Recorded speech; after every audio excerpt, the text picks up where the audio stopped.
പറഞ്ഞിട്ട് പ്രസംഗിക്കാൻ. അതിന്റെ അർത്ഥം, നമ്മളൊരിക്കലും കുവൈത്തിൽ ഒരു മീറ്റിങ്ങിന് വേണ്ടിയിട്ട് പോയപ്പോൾ ഒരു അറബിയായ മനുഷ്യൻ പറഞ്ഞു, ഞാൻ മലയാളികൾ അങ്ങനെ വല്ലാണ്ട് ജോലിക്ക് വെക്കാറില്ല എന്ന് പറഞ്ഞു. അപ്പൊ നമ്മളവിടെ ഒരു പയ്യന്റെ ഇഷ്യൂ വന്നപ്പോൾ അയാളോടൊരു മീറ്റിംഗ് വെച്ചതാണ്. അയാളുടെ മീറ്റിംഗ് വേറെ ആയിരുന്നു.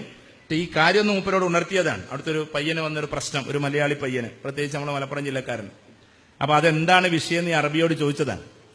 അപ്പൊ അറബി പറഞ്ഞു, വേറെ വല്ല സ്ഥലത്തെ ആളാണെങ്കിൽ പറഞ്ഞത് അതുപോലെ ചെയ്യും, മലബാരികൾ അങ്ങനല്ല എന്ന് പറഞ്ഞു. എന്നിട്ട് മൂപ്പർ ഫോർ എക്സാമ്പിൾ എന്ന് പറഞ്ഞിട്ട് മൂപ്പർ പറഞ്ഞൊരു കാര്യം, മലബാരികൾ ഭയങ്കര ഉഷാറാണ് അവരെ സംബന്ധിച്ചിടത്തോളം. പക്ഷെ ഇയാൾ പറഞ്ഞത് നേരെ ഓപ്പോസിറ്റാണ്. മലബാരി എന്നാണ് മലയാളികൾ അവർ പറയാ. ഇപ്പൊ ഒരു ടേബിൾ ചൂണ്ടിയിട്ട് കാണിച്ചു, ആ ടേബിളിൽ പല ഫ്ലവർ ഇരിക്കുന്നു. അദ്ദേഹം പറയാം, ആ ഫ്ലവർ, ആ ടേബിള് എനിക്കൊരു ദിവസം തോന്നുകയാണ് അത് ഈ മൂലയിലേക്ക് എടുത്തിടണം. അദ്ദേഹത്തിന് വലിയ ഓഫീസാണ്, ഈ വെന്റിലേഷന്റെ ഭാഗത്തേക്ക് എടുത്തിടണം എന്ന് എനിക്ക് തോന്നിയാൽ ഞാനൊരു ബംഗാളിയോടോ മറ്റുള്ളവരോടോ പറഞ്ഞാൽ അവർ കൃത്യമായിട്ട് എന്ത് ചെയ്യും, ഇങ്ങോട്ട് എടുത്തിടും.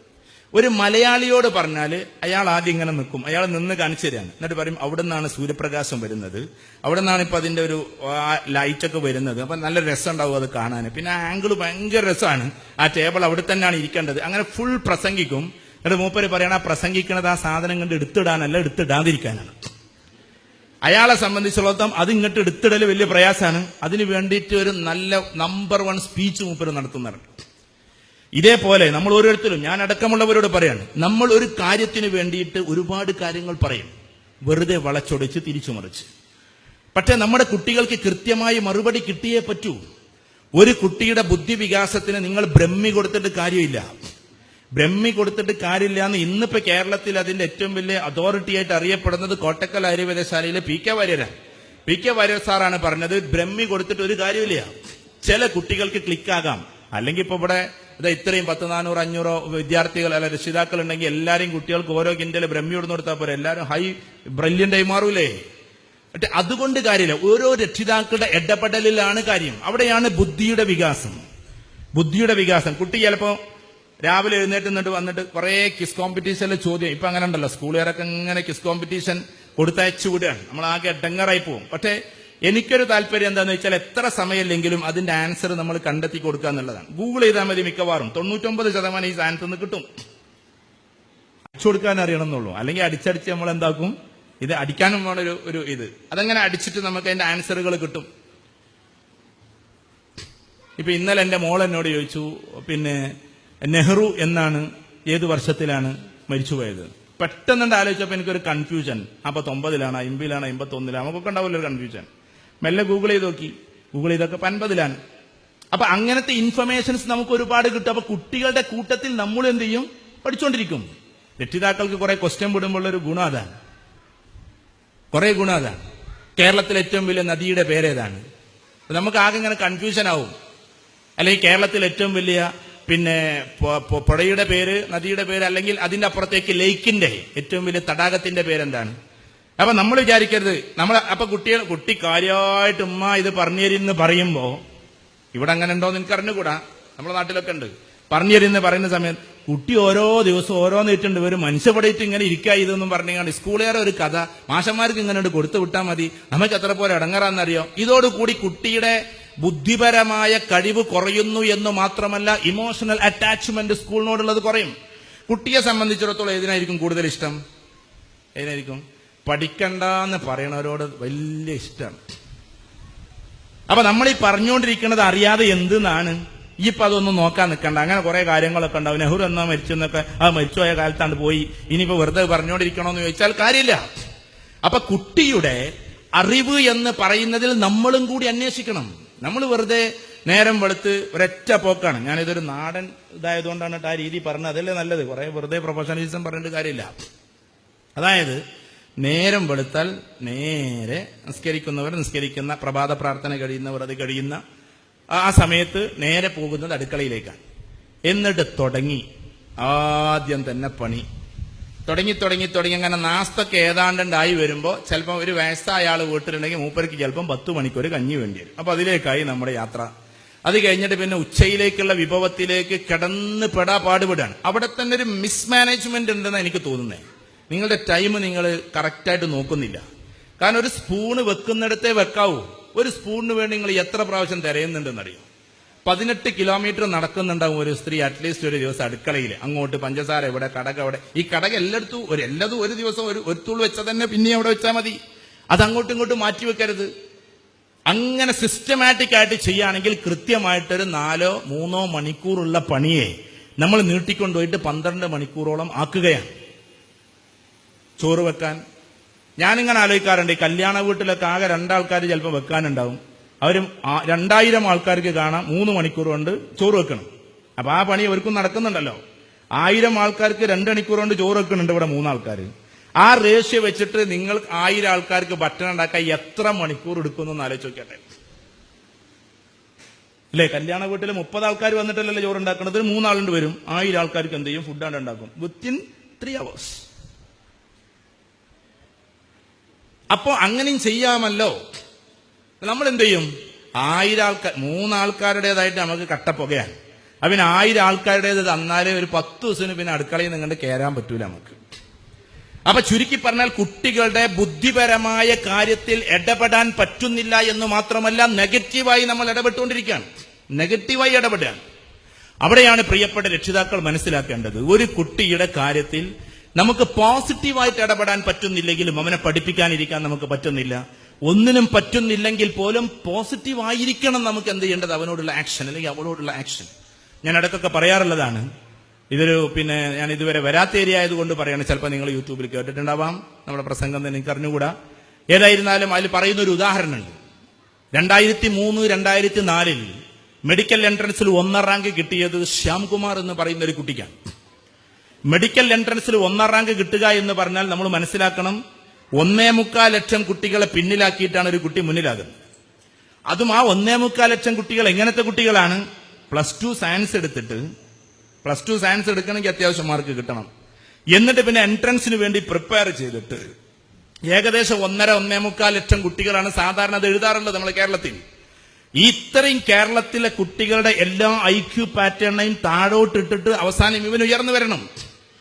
അങ്ങനെ അവൻ അന്ന് പറഞ്ഞ ചില വാക്കുകളുണ്ട്. അന്ന് E.T. മുഹമ്മദ് ബഷീർ സാഹിബ് ആയിരുന്നു എഡ്യൂക്കേഷൻ മിനിസ്റ്റർ എന്നാണ് എന്റെ ഓർമ്മ. മിനിസ്റ്റർ ഇത് പ്രഖ്യാപിച്ചു. ആദ്യത്തെ 10 റാങ്ക് മിനിസ്റ്റർ ആയിരിക്കും പ്രഖ്യാപിക്കുക.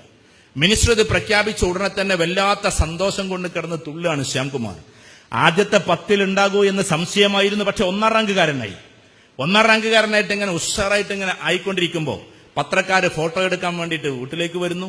അതേപോലെ തന്നെ എന്താ പറയാ, നാളത്തെ പത്രത്തിൽ അമ്മ ലഡു കൊടുക്കുന്ന ഫോട്ടോ, ഫ്രണ്ട് പേജിൽ ഫോട്ടോ, ഇതൊക്കെ ഒരുക്കാനുള്ള തയ്യാറെടുപ്പിലാണ്. അതേപോലെ തന്നെ മീഡിയകളിൽ വാർത്തയുടെ സമയത്ത് റാങ്ക് കിട്ടിയവന്റെ ഒരു 2 മിനിറ്റ് കുട്ടികൾക്കുള്ള ഇൻസ്പിറേഷൻ, ഇതൊക്കെ തയ്യാറാക്കിക്കൊണ്ടിരിക്കുമ്പോൾ പത്രക്കാർ ചോദിച്ചു, മോനെ ഈ സമ്മാനം നീ ആർക്കാ കൊടുക്കുക? ഈ സമ്മാനം നീ ആർക്കാ കൊടുക്കുക? അതൊരു വല്ലാത്തൊരു ചോദ്യമാണ്. ഈ സമ്മാനം നീ ആർക്ക് കൊടുക്കും? ഇന്നത്തെ കാലഘട്ടത്തിലെ കുട്ടികളൊക്കെ സാധാരണ എന്റെ ബെസ്റ്റ് ഫ്രണ്ടിന് എന്നാ പറയാം. ആ ഫ്രണ്ട് ഏത് ജെൻഡറാന്ന് നമ്മൾ നോക്കാറില്ല. ഫ്രണ്ടിന്റെ ജെൻഡർ നോക്കണം, ആണാണോ പെണ്ണാണോ നോക്കല്ലേ.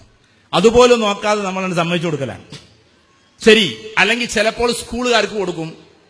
എന്റെ ഇന്ന സാറിനെന്ന് പറയാറുണ്ട്, അല്ലെങ്കിൽ ഇന്ന ആൾക്കെന്ന് പറയാറുണ്ട്, ഇതൊക്കെ പറയാറുണ്ട്. പക്ഷെ ആ കുട്ടി പറഞ്ഞത് എന്റെ അമ്മക്ക്. പത്രക്കാർ ചോദിച്ചു ഉടനെ തന്നെ, is your mother A doctor? Is your mother A doctor? നിന്റെ അമ്മ ഡോക്ടറാണോ? അവൻ പറഞ്ഞു, അല്ല, വീട്ടിൽ നിന്ന് തിരിയുന്നൊരു പാവം സ്ത്രീയാണ്. വീട്ടിൽ നിന്ന് തിരിയുന്നൊരു പാവം സ്ത്രീയാണ്. അപ്പൊ പിന്നെ ഫിസിക്സ് പഠിപ്പിച്ചു കൊടുത്തിട്ടില്ലാത്ത, കെമിസ്ട്രി പഠിപ്പിച്ചു കൊടുത്തിട്ടില്ലാത്ത, ബയോളജിയുടെ സുവോളജിയും ബോട്ടണിയും അനാട്ടമിയും ഒന്നും പഠിപ്പിച്ചു കൊടുത്തിട്ടില്ലാത്ത ഈ ആൾക്ക് എന്തിനിത് കൊടുക്കണമെന്ന് പത്രക്കാരുടെ തിരിച്ചു മറിച്ചുള്ള ചോദ്യം അവർക്ക് കിട്ടേണ്ടത് സെൻസേഷനലാണ്.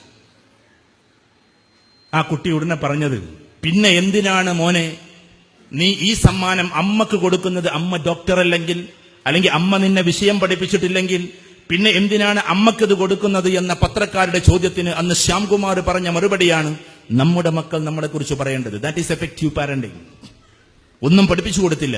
നമ്മളൊക്കെ പോലെ തന്നെ കാര്യമായിട്ട് പഠിപ്പിച്ചു കൊടുക്കാൻ എന്താ പറയാ, അതിന്റെ അങ്ങേയറ്റത്തെ ഫിലോസഫി അറിയാത്തത് കൊണ്ട് ആ അമ്മ ഒന്നും പഠിപ്പിച്ചു കൊടുത്തില്ല. പക്ഷെ ആ കുട്ടി പറഞ്ഞത്, രാത്രി 2 മണിക്ക് എഴുന്നേറ്റിട്ട് കട്ടൻ ചായ കാച്ചിയിട്ട് പഠിക്കാനിരിക്കുന്ന എന്റെ കണ്ണിന്റെ മുമ്പിൽ കൊണ്ടുവന്ന് വെച്ച്, ഇത് നമ്മളൊക്കെ ചെയ്തു കൊടുക്കുന്ന പണിയാണ്. കട്ടൻ ചായ കാച്ചിട്ട് കൊണ്ടുവന്ന് വെച്ചു കൊടുക്കും. പക്ഷെ അവർ രണ്ടാമത് ഫില്ല് ചെയ്തൊരു വാക്കുണ്ട്. ശ്യാംകുമാറിന്റെ ആ വാക്കാണ് ഭാവിയിൽ ഇപ്പൊ 9ാം ക്ലാസ്സിൽ പഠിക്കുന്ന നമ്മുടെ കുട്ടികൾ 10ാം ക്ലാസ് കഴിഞ്ഞ് അവർ +2 കഴിഞ്ഞിട്ട് ഇങ്ങനെയൊക്കെ എത്തുന്ന സമയത്ത് അവർ നമ്മളെക്കുറിച്ച് പറയേണ്ടുന്ന വാക്ക് ശ്യാംകുമാർ മുമ്പേ പറഞ്ഞു കഴിഞ്ഞതാണ്. നമ്മുടെ മക്കളും അതാ പറയേണ്ടത്. രാത്രി 2 മണിക്ക് എഴുന്നേറ്റിട്ട് കട്ടൻ ചായ കാച്ചിയിട്ട് പഠിക്കാനിരിക്കുന്ന എന്റെ കണ്ണിന്റെ മുമ്പിൽ കൊണ്ടുവന്ന് വെച്ച് എന്റെ നെറ്റിയിൽ ഉമ്മ വെച്ച് കാത്തിരിക്കുന്ന എന്റെ അമ്മക്ക് എന്റെ 1 റാങ്ക്. എന്റെ നെറ്റിയിൽ ഉമ്മ വെച്ച് കാത്തിരിക്കുന്ന എന്റെ അമ്മക്ക് എന്റെ 1 റാങ്ക്. ഇവിടെ നമ്മൾ മനസ്സിലാക്കേണ്ടത് നമ്മുടെ കുട്ടികൾക്ക് മൊബൈൽ വാങ്ങിച്ചു കൊടുക്കുന്നതിന്റെ പേരിൽ എഫക്റ്റീവ് പാരന്റിങ്. ഇന്ന് നമ്മൾ 5000 രൂപയുടെ മൊബൈൽ വാങ്ങിച്ചു കൊടുത്താൽ ഭാവിയിൽ അവർ 50,000-ന്റെ തിരിച്ചു വാങ്ങിത്തരും. അതൊന്നും അവരെ സംബന്ധിച്ചിടത്തോളം വലിയ കാര്യമല്ല. അത് ഇപ്പൊ അവരിങ്ങനെ പറയുന്ന ചില സംഭവങ്ങളാണ്. പക്ഷേ തന്റെ കുട്ടിക്കാലത്ത് തനിക്കൊരു പ്രയാസം വന്നപ്പോ, തന്റെ പഠനത്തിലൊന്ന് പിന്നിലായപ്പോ തന്റെ ഉമ്മ തന്നെ ഒന്ന് ചാരത്ത് ചേർത്തത്, തന്റെ അമ്മ തനിക്ക് ഒരു നെറ്റിയിൽ ചുംബനം നൽകിയത് നമ്മുടെ കുട്ടികൾ എന്തായാലും ഓർക്കും. കുട്ടികൾക്കതാണ് ഏറ്റവും വലിയ ഓർമ്മ. നമുക്കൊരു 3 മക്കളുണ്ടെങ്കിൽ ആ 3 മക്കളിൽ ഒരാൾ നന്നായിട്ട് പഠിക്കുന്നുണ്ടെങ്കിൽ, അല്ലെങ്കിൽ 2 പേര് പഠിക്കുന്നു, ഒരു കുട്ടി കുറച്ച് പഠിക്കാത്ത കുട്ടിയാണെങ്കിൽ ആ കുട്ടിയെക്കുറിച്ച് നമ്മുടെ ധാരണ എന്താണ്? അവനോട് നമുക്ക് പറയാനുള്ള ആ ഒരു ഡയലോഗ് എന്താണ്? നീ ഇങ്ങനെ ആയല്ലടാ എന്ന്. ഇഷ്ടംപോലെ കൗൺസിലിംഗ് എന്റെ അടുത്ത് വരാറുണ്ട്. എനിക്കതിന് ഇരിക്കാൻ സമയമേ ഇല്ല എന്നിരുന്നാലും ആഴ്ചയിൽ ഒരു ദിവസമൊക്കെ നമ്മൾ കൊടുക്കാറുണ്ട്, സമയമില്ലാതിരുന്നിട്ട്. ഈ കുട്ടികൾ വരുമ്പോ ആ കുട്ടികൾ കരയാറുണ്ട് നമ്മുടെ മുമ്പിൽ ഇരുന്നിട്ട്. ഞാൻ അവരോട് ഒറ്റ ചോദ്യം ചോദിക്കൂ, ഇങ്ങനെ പറയാൻ മടിക്കും അവര്. മോളെ നിനക്ക് തോന്നുന്നുണ്ടോ, അല്ലെങ്കിൽ മോനെ നിനക്ക് തോന്നുന്നുണ്ടോ നിന്റെ മാതാവ് നിന്നെ സ്നേഹിക്കുന്നില്ല എന്ന്? ഇത് ചോദിച്ച ഉടനെ മിക്കവാറും 99% കുട്ടികളും സ്വിച്ചിട്ട പോലെ കരയാൻ തുടങ്ങും. കാരണം ആദ്യമായിട്ടാണ് അവരോട് അതങ്ങനെ ചോദിക്കുന്ന ഒരാൾ. ചിലർ ഏങ്ങലടിച്ച് കരയും. എപ്പോഴൊക്കെയോ തുളുമ്പി നിൽക്കുന്ന കണ്ണുനീര് പുറത്തേക്ക് വരും. എന്തുകൊണ്ടാണ്? നമുക്ക് സ്നേഹമില്ലാത്തത് കൊണ്ടല്ല. സ്നേഹം നമുക്കുണ്ട്, പക്ഷെ അത് ഉള്ളിൽ വെക്കും, പുറത്തേക്ക് നമ്മൾ കൊടുക്കില്ല. ഒരു ഉമ്മക്ക് അല്ലെങ്കിൽ ഒരു മാതാവിന്, അമ്മക്ക് ഏറ്റവും കൂടുതൽ താല്പര്യം പഠിക്കുന്നവരോടാകരുത്. ആ ഫിലോസഫിയെ നമ്മൾ തലകുത്തനെ വെക്കണം. തീരെ ബലഹീനമായ ആളോടാണ് കൂടുതൽ സ്നേഹം വേണ്ടത്. തീരെ കഴിവില്ലാത്ത ആളോടാണ് കൂടുതൽ സ്നേഹം വേണ്ടത്. സ്നേഹവും ഇഷ്ടവും രണ്ടും രണ്ടാണ്. ഇഷ്ടം എന്ന് പറഞ്ഞാൽ കണ്ടീഷൻഡ് ലവ്. ഭാര്യയ്ക്ക് ഭംഗിയുള്ളപ്പോൾ ഒരു സ്നേഹം നമുക്ക്, ഭർത്താവിന് സമ്പത്തുള്ളപ്പോൾ തിരിച്ചൊരു സ്നേഹം ഇങ്ങോട്ട്. ഭർത്താവിന്റെ സമ്പത്തില്ലാതെയായാൽ ആ സ്നേഹം കുറയുന്നു. ഭാര്യയുടെ ഭംഗി കുറഞ്ഞു പോയാൽ ആ സ്നേഹം കുറയുന്നു. അതിന്റെ പേരെ സ്നേഹമെന്നല്ല, അത് ഇഷ്ടമാണ്. പൂവിനെ നമുക്ക് ഇഷ്ടമാണ്. എന്തുകൊണ്ട്? പൂവിനെ ഇഷ്ടപ്പെടുന്നത് പൂ വിരിഞ്ഞു നിൽക്കുന്നത് കൊണ്ടാണ്. കരിഞ്ഞ പൂവിനെ ആരും ഇഷ്ടപ്പെടാറില്ല. അതുകൊണ്ട് പൂവിനെ ആരും സ്നേഹിക്കാറില്ല. പൂവിനെ ഇഷ്ടപ്പെടുകയാണ്. എനിക്ക് റോസാപ്പൂവ് ഇഷ്ടമാണെന്നാ പറയാം. ഞാൻ റോസാപ്പൂവിനെ സ്നേഹിക്കുന്നു എന്നാരും വിഡ്ഢിത്തരം പറയാറില്ല.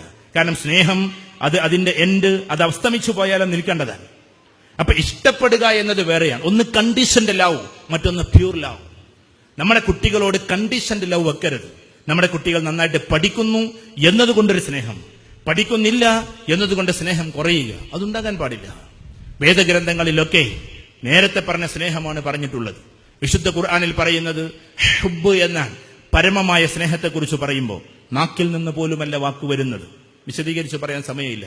ഏതായിരുന്നാലും ആ സ്നേഹം അവിടെ പറയുന്നത് എന്തെന്ന് ചോദിച്ചാൽ, പരസ്പര സ്നേഹത്തെക്കാൾ അപ്പുറത്ത് കാരുണ്യമുണ്ടാകണം. മവദ്ദത്തും വറഹ്മ. നഹം ജനാമി ഗുണ്ഡലെ നഹം ജനാമി ഭസുരെ എന്ന് പറയുന്ന തന്റെ ഗീതത്തിന്റെ ഏറ്റവും വലിയ ഭാഗങ്ങളിൽ പറഞ്ഞു പോകുന്നതും പാരമ്യമായ ഒരു സ്നേഹത്തെക്കുറിച്ചാണ്. ആ സ്നേഹമാണ് നമുക്ക് നമ്മുടെ മക്കളോട് ഉണ്ടാക്കേണ്ടത്. വഷളാക്കുന്ന സ്നേഹമല്ല, സ്നേഹിക്കുന്ന സ്നേഹം. വഷളാക്കുന്ന സ്നേഹമുണ്ട്, സ്നേഹിക്കുന്ന സ്നേഹമുണ്ട്. ചിലരൊക്കെ ചിലപ്പോ എന്താ പറയാ, സ്കൂളുകളിലൊക്കെ, ഇവിടെ അങ്ങനെ ഉണ്ടാകാൻ സാധ്യതയില്ല, എന്നിരുന്നാലും കുട്ടികളെടുത്ത് എന്തെങ്കിലും ഒരു വീക്ക്നെസ് കാണുമ്പോൾ അത് പെട്ടെന്ന് കണ്ടെത്താൻ കഴിയുന്ന ആൾക്കാർ അധ്യാപകരാണ്. കാരണം അവർ BEdലും അവരുടെ MEdലും അല്ലെങ്കിൽ അവരുടെ TTCയിലൊക്കെ സൈക്കോളജി പഠിച്ചിട്ടുണ്ട്. അപ്പൊ ഒരു കുട്ടിയുടെ എത്രത്തോളം എന്ന് ചോദിച്ചാൽ, ഒരു കുട്ടി മുഖത്ത് നോക്കി സംസാരിക്കുമ്പോൾ അവന്റെ കണ്ണിന്റെ ആംഗിൾ മുകളിലേക്കായാൽ അതിന്റെ അർത്ഥം ഇന്നതാണ്, അവന്റെ കണ്ണിന്റെ ആംഗിൾ താഴോട്ടായാൽ അത് ഇന്നതിലേക്കാണ് എന്നൊക്കെ കൃത്യമായി സൈക്കോളജി ഉണ്ട്. അപ്പൊ നിങ്ങൾ വിചാരിക്കും അതിനിപ്പോ ഒരു കുട്ടി ഇങ്ങനെ നോക്കി ഇല്ല. ഓർമ്മിക്കാൻ വേണ്ടി പറയുന്നത്, കളവ് പറയാൻ വേണ്ടി പറയുന്നത്, ചിലപ്പോൾ ഉണ്ടാക്കി പറയാൻ വേണ്ടി പറയുന്നതൊക്കെ ഒരു കോർണറിലേക്കാണ്. തന്റെ അഗാധമായ ഓർമ്മയിലേക്ക് പോകുമ്പോൾ കീഴോട്ടാൻ നോക്കുക. It is A part of psychology. അതുകൊണ്ട് ഒരാൾ സംസാരിക്കുമ്പോൾ നമുക്കറിയാം ഏകദേശ രൂപത്തിൽ അയാൾ എന്തായി പറഞ്ഞുകൊണ്ടിരിക്കുന്നത്. ഇന്നലെ ഒരു കുട്ടിയെ കൗൺസിലിങ്ങിന് കൊണ്ടുവന്നു. ആ കുട്ടിയോട് ഞാൻ ചോദിച്ചു, അപ്പൊ അമ്മയും അല്ലെങ്കിൽ അവന്റെ മാതാവും പിതാവും എല്ലാവരും വിചാരിച്ചിട്ടുള്ളത് സ്കൂളിലേക്ക് കയറുമ്പോൾ ആരോ ചെവിയിൽ മന്ത്രിക്കുമത്രേ, നീ സ്കൂളിൽ പോകണ്ട. ഇതാണ് ആ കുട്ടി 4 വർഷമായിട്ട് പറഞ്ഞുകൊണ്ടിരിക്കുന്നത്. 4 വർഷമായിട്ട് ഈ കുട്ടിയുടെ വാക്ക് വിശ്വസിച്ചുകൊണ്ടിരിക്കുകയാണ്. ആര്? ഈ പാവം ഉമ്മയും മാതാവും പിതാവും. എന്റെ മുമ്പിൽ വന്നിട്ട് ഞാൻ ഇങ്ങനെ കുറെ ചോദിച്ച സമയത്ത് പിന്നെ ആരാണ് അങ്ങനെ വന്ന് പറയല്, നീ ആ രൂപം കണ്ടിട്ടുണ്ടോ എന്നൊക്കെ പറയുമ്പോ 3 ക്വസ്റ്റ്യൻ ചോദിച്ചു. 3 ക്വസ്റ്റ്യനിൽ ഒരേ ആംഗിളിലേക്ക് അവൾ നോക്കിയത്. That is creation. ക്രിയേഷൻ എന്ന് പറഞ്ഞാൽ അവര് ഉണ്ടാക്കി പറയാണ്. അങ്ങനെ ഞാൻ പറഞ്ഞു, ഈ പറയുന്നത് കളവാന്ന് പറഞ്ഞു. ഞാൻ എപ്പ പറയാം എന്റെ ഉമ്മാനോട് ഉപ്പാനോട്, ഈ പറഞ്ഞ കളവാണ്. ഒറ്റ നോട്ടാണ്, ആകെ പേടിച്ചിട്ട്. ഉടനെ തന്നെ അല്ലാഹ് നിങ്ങൾ പറയരുതിട്ടാന്ന് പറഞ്ഞു. It is creation. അപ്പൊ കുറച്ചൊക്കെ സൈക്കോളജി BEd അതേപോലെ തന്നെ MEd പഠിച്ച ആളുകൾക്ക് കുട്ടികളുടെ ആക്ഷൻ കണ്ടാൽ ഏകദേശമൊക്കെ രൂപം മനസ്സിലാവും.